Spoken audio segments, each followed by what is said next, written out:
आओ हम सब इस धरा पर राष्ट्रीय पर्व मनाते हैं। 26 जनवरी को हर्षोल्लास भरा ऐसा एक राष्ट्र बनाते हैं। सर्वप्रथम मैं अपने परम पूज्य बाबा स्वर्गीय श्री किशोरी लाल शर्मा जी को नमन करना चाहूंगा, जिनके आशीर्वाद से मैं यहाँ पर आप सबके सामने उपस्थित हुआ हूँ।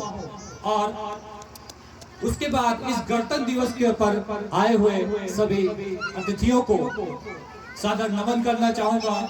और मुख्य अतिथि विशेष तौर पे हमारे फूफा जी, लोकेश फूफा जी, चाचा जी और सम्मानित सभी बड़े भाइयों, छोटे भाइयों सभी को प्रणाम कहना चाहूंगा, जिन्होंने इस अवसर पर आकर यहाँ पर आप सभी का और मेरा मनोबल बढ़ाया है। आज हम सभी यहाँ गणतंत्र दिवस मनाने के लिए उपस्थित हुए हैं।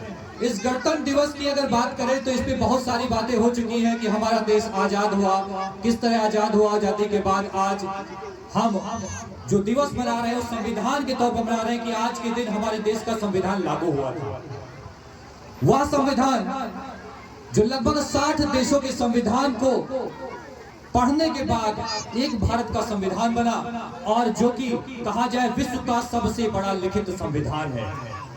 एक ऐसा संविधान जो कि 2 वर्ष 11 माह 18 दिन का समय लेने के बाद ये तैयार हुआ, और यही संविधान है जिसकी बदौलत हम और आप यहाँ गर्व के साथ सीना तान कर खड़े हैं और हम अपना प्रतिनिधित्व करते हैं। ये वही संविधान से संभव हो सका। एक राम मंदिर जैसा मुद्दा हाल ही चर्चा में है। एक राम मंदिर ऐसा मुद्दा जिसका समाधान, अगर यह संविधान ना होता तो इसका समाधान भी आज ना होता। इसी संविधान के चलते हमारे देश में न्यायपालिका आई, और इसी न्यायपालिका के चलते आज हमारे देश में जो राम मंदिर शांतिपूर्ण तरीके से बना, ये इसी संविधान की देन है। बात करें डॉक्टर भीमराव अम्बेडकर जी की, जिन्हें संविधान का पिता कहा जाता है। वाकई वो एक ऐसे व्यक्ति थे जिनके बारे में मैंने कुछ सुना। तो जब वो विद्यालय में पढ़ा करते थे तो जो अध्यापक थे उन्हें स्कूल में बिल्कुल कोने में बिठाते थे और उनकी कॉपी कलम तक छूते नहीं थे, क्योंकि उसका बहिष्कार करते कि तुम दलित हो। तो किसी भी का अगर शोषण होगा तो आगे उभर कर आएगा। तो उसी तरीके से डॉक्टर भीमराव अम्बेडकर आगे निकल कर आए और उन्होंने प्राथमिकता निभाई संविधान को। इस संविधान में सभी के हितों की बात की गई है, सभी के हितों की बात की गई है, चाहे वो दबा हो, कुचला हो, कैसा भी, सभी धर्मों की बात की गई है। और एक संदेश दिया गया है कि संविधान जो है, संविधान को हम सभी को मानना चाहिए। और संविधान का मतलब हमेशा क्या होता है कि हमारा एक व्यू होता है, सोचने का तरीका होता है। हम किसी भी चीज को देखते हैं तो एक व्यक्ति उसको सही कहता है और दूसरा व्यक्ति उसे गलत भी कहता है, किंतु हमें पहले उन चीजों बिंदुओं पे ध्यान देना चाहिए जो सबके लिए सही कहे गए। हमें उन अच्छाइयों को पहले ऑब्जर्व करना चाहिए, उन अच्छाइयों को पहले देखना चाहिए जो हमारे संविधान में दी गई। आज हमारा देश काफी उन्नति पर है, हमारा देश काफी उन्नति पे है। उसके बाद भी देश का एक ही संविधान है, लेकिन उसके बाद भी आज हमारे देश में अनेक समस्याएं हैं। हम समस्याओं की बात करें, वह चाहे भ्रष्टाचार हो, चाहे बेरोजगारी हो, चाहे असमानता हो, हमारे समाज में आज फैल चुकी है। ये संविधान जरूर एक है, लेकिन अभी अगर हम बात करें तो हमारा सपना एक नहीं है। ये दिवस मनाने का उद्देश्य ये होना चाहिए कि हम इससे कुछ सीख लें और इस संविधान को अपने जीवन में आत्मसात करें कि हमें अभी इस समाज में फैली जो कुरीतियां हैं, जो भेदभाव है, इन्हें दूर करना है। अगर हम इन कुरीतियों को दूर कर लेंगे तो हमारा देश वो दिन नहीं कि जब हमारा देश अत्यंत महान कहलाएगा। महान तो वैसे भी है क्योंकि हमारे देश में ऐसे महान क्रांतिकारी हुए, ऐसे देशभक्त हुए, ऐसे महानुभाव हुए जिन्होंने हमारे देश को आगे तक ले जाने का काम किया। चलो फिर से खुद को जगाते हैं, चलो फिर से खुद को जगाते हैं, अनुशासन का डंडा फिर घुमाते हैं। सुनहरा रंग है गणतंत्र का शहीदों के लहू से, ऐसे शहीदों को हम सब सर झुकाते हैं। बात है उन शहीदों की, तो शहीदों ने आजादी में महत्वपूर्ण योग्यता निभाई और उन शहीदों को हम सभी नमन करते और नमन करना चाहिए। वर्तमान की सरकार जो है, विशेष तौर पे अगर हम बात करें तो हर प्रत्येक क्रांतिकारी उस शहीद को नमन करना चाहती है जो हमारे देश की आजादी में हमारे साथ था।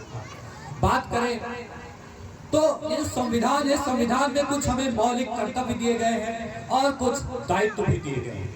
जब बात अधिकारों की आती है तो हम कहते हैं संविधान में हमारा अधिकार दिया गया है, वह चाहे स्वतंत्रता का अधिकार हो, चाहे अभिव्यक्ति की स्वतंत्रता का अधिकार हो, आप लड़ने को तैयार हो जाते हैं कि हमें कुछ संविधान में अधिकार दिए गए, ये मेरा है, मैं इसको लेकर आऊंगा। लेकिन जब कर्तव्यों की बात आती है कि आपके बहुत सारे कर्तव्य हैं, गवर्नमेंट की जिम्मेदारी है रोड बनाना, लेकिन उसकी सुरक्षा करने की दायित्व किसका है? आपका। उसका जैसे कि तिरंगे हमारे भारत की शान है, तिरंगा हमारे भारत की शान है, लेकिन इसका सम्मान भी करना हमारा एक कर्तव्य बनता है। बड़े बुजुर्गों का सम्मान करना हमारा कर्तव्य बनता है। आप सब विद्यार्थी हैं तो आप सब कक्षा 6 से 8 के विद्यार्थी सर्व शिक्षा अभियान के अंतर्गत निःशुल्क अनिवार्य शिक्षा के अंतर्गत इस संविधान के अंतर्गत ही निःशुल्क शिक्षा, निःशुल्क ड्रेस, निःशुल्क किताबें पाते हैं। लेकिन उसके बाद भी अगर बात करें तो हम इसी आलोचना भी करते हैं कि हमारे संविधान में या हमारे लिए बहुत सारी चीजें नहीं दी गई। हर गार्जियन के लिए कर्तव्य भी दिया गया है कि आप अनिवार्य रूप से अपने बालकों को शिक्षा उपलब्ध कराएं, शिक्षा के अवसर उपलब्ध कराएं। उसके बाद भी आज हमारे समाज में ऐसी कुरीतियां हैं जिसके कारण लोग अपने बच्चों को विद्यालय नहीं भेजते हैं, उन्हें अध्ययन करने के लिए नहीं भेजते हैं, जिसके कारण हमारे देश में अशिक्षा आज भी फैली हुई है। हमारा उद्देश्य होनी चाहिए इस देश में फैले अशिक्षा को दूर करना, और इसकी शुरुआत कोई भी कर सकता है, वह चाहे मैं हूँ चाहे आप हो। मैं यहाँ पर आया, मुझे आए हुए 1 साल हो गया है, मेरा सपना अभी पूरा नहीं हुआ है। मैं लगातार प्रयासरत हूँ सबको समान लेकर चलने के लिए, सबको शिक्षित करने के लिए। और यहाँ पर बहुत सारे गार्जियन भी आए हुए हैं जिनसे मैं इतना जरूर कहना चाहूंगा, ये जो संविधान है, इस संविधान सबको समान शिक्षा देने का अधिकार करता है, वह चाहे फिर लड़का हो या लड़की हो।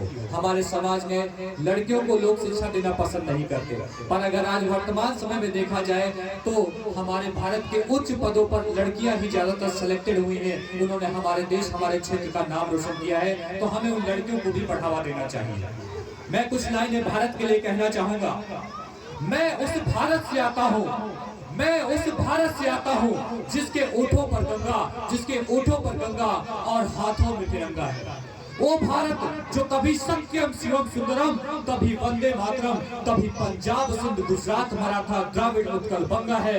मैं उस भारत से आता हूँ जो ठुकराए हुए लोगों की शरण अर्थली बन जाता है और 7 समुंदर पार भी सिस्टर एंड ब्रदर्स कहकर बुलाता है।